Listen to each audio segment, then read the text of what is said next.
Baiklah anak-anak, pada hari ini kita akan lanjutkan materi pembelajaran UPAS di bab 8, yaitu mengenai membangun masyarakat yang beradab yang berada di halaman 195.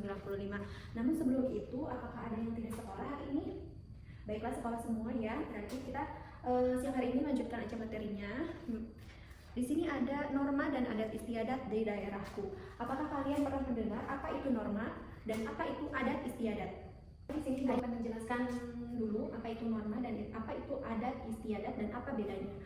Norma itu merupakan aturan yang berlaku di dalam masyarakat yang harus kita taati, di mana norma itu bersifat memaksa dan mengikat, dan apabila dilanggar itu terdapat sanksi. Nah, biasanya itu ada norma itu terbagi menjadi dua, ada norma yang tertulis dan juga norma yang tidak tertulis. Kalau norma yang tertulis itu berarti sudah terdapat di dalam undang-undang, jadi ada undang-undangnya yang mengenai peraturannya seperti itu. Kayak contohnya dalam berlalu lintas. Dalam berlalu lintas itu sudah terdapat normanya atau perundang-undangannya, di mana kalau berlalu lintas itu tidak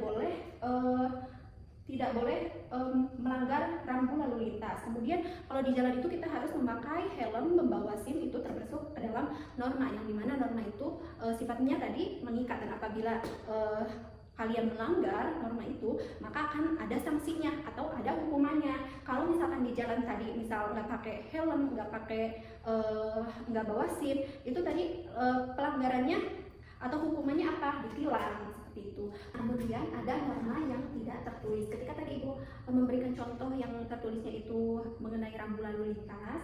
Nah, kalau yang tidak tertulis ketika di jalan itu tidak boleh, ketika kita berkendara di jalan itu kita tidak boleh menyerobot orang lain, karena itu dapat membahayakan kita maupun orang lain gitu. Itu disebut dengan norma yang tidak tertulis. Atau contoh lain, di Bali itu terdapat satu perayaan yang disebut dengan perayaan Nyepi, yang dimana perayaan itu tidak boleh ada suara sedikit pun, seperti itu. Jadi itu disebut dengan jadi kita harus mematuhi itu karena itu merupakan norma yang tidak tertulis, seperti itu. Kemudian ada lagi contohnya, ketika kita sedang duduk tidak boleh selonjoran di depan orang lain, itu disebut juga dengan norma yang tidak tertulis. Kemudian lanjut ke adat istiadat. Apa itu adat istiadat? Jadi adat istiadat itu sama, jadi adat istiadat itu dibuatnya oleh manusia yang disesuaikan dengan daerah atau lingkungannya di wilayahnya masing-masing gitu. Contohnya apa? Contohnya adat istiadat itu ketika kita melewati orang-orang gitu ya, lagi melewati orang-orang, kita bilang permisi, itu disebut dengan adat istiadat yang diyakini itu adalah hal yang baik, seperti itu.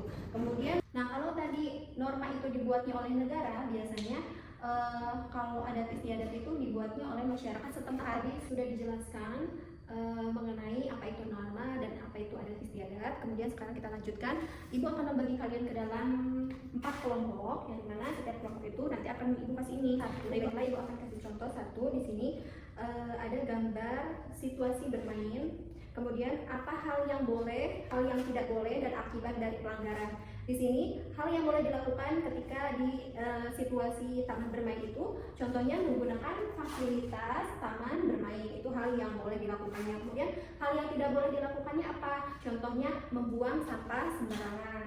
Kemudian akibat dari pelanggarannya apa? Akibatnya itu menjadi taman bermain menjadi kotor dan tidak nyaman. Itu ya, contohnya seperti itu. Kemudian di lembar kedua ini, yang ini, di sini ada pelanggaran yang terjadi di sekolah. Misal datang terlambat ke sekolah. Kemudian akibat pelanggaran ke diri sendirinya itu apa? Akibatnya itu menjadi tidak disiplin, contohnya untuk diri sendiri. Kemudian ke orang lain jadi apa? Ke orang lain jadi merasa terganggu apabila kalian terlambat ke sekolah, terlambat masuk ke sekolah, ke kelas gitu di saat pelajaran sudah mulai, itu kan mengganggu orang lain, seperti itu. Solusi agar tidak terulang, solusinya contohnya menumbuhkan kesadaran untuk lebih disiplin lagi, lebih meningkatkan kedisiplinan, seperti itu ya. Itu untuk contohnya.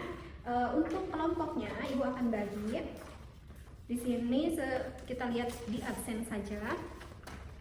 Untuk kelompok 1 itu Ajihan, Ali, Anggun, Anissa, Arpan. Untuk kelompok kedua Asila, Aulia, Aura. Nah, silakan ini Ibu akan bagikan masing-masing kelompok itu 2 lembar seperti ini untuk diisi ya. Oke.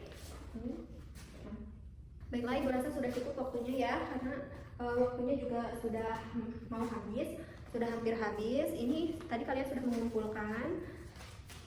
Nanti ibu akan periksa jawaban-jawaban dari masing-masing kelompok ini, dan kemudian nanti minggu depan akan dibagikan lagi. Oke, baiklah, segitu saja untuk pembelajaran IPAS pada hari ini. Terima kasih. Wassalamualaikum warahmatullahi wabarakatuh.